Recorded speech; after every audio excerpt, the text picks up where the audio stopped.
Yeah, so this is what you got to do to. That car looks bad, dude.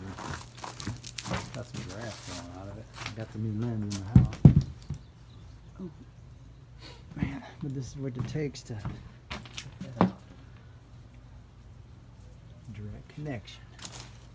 Fix that license plate. Here's the boat floor. Got one last project for dear old dad before he goes. Gonna fix up the boat.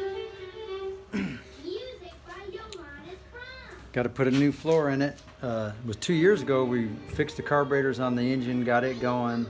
I mean, we took it out, but the floor was like whoop, whoop, whoop, whoop, whoop, really wiggly. So I ripped it all out last year, and it's just been sitting under the carport ever since. So now,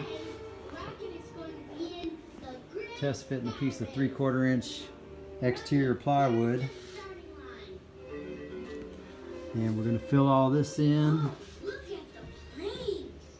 Fill all this in. We'll chop up a whole bunch of fiberglass matting or mesh, put down in here. Contour that. Up front we got a little triangle piece that we'll have to put in and contour. Yeah, getting some work done. That's the way we like it.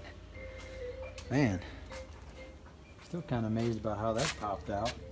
First time using the, that's just a trick, dude. How good that thing cuts. Pretty neat. And let's see here. Look what's sitting out in the yard. The Corolla. Whoop. Take it down Monday, get inspection and tags put on it, and he's good to go. On the road. Pretty crazy. Been sitting there 7 years, 6, 7 years. Ice cold AC, still charged up, working good. And I still need to find out a way to get rid of this thing.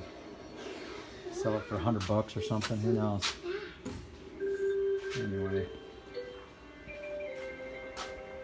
After this, then we can start getting on these. Because we've got to get Dakota's built. Got to get his engine built, his 318 built. I'm gonna go pick up my rods and stuff from the machine shop. And I'm gonna build this one. Blower and turbo. Blower and turbo.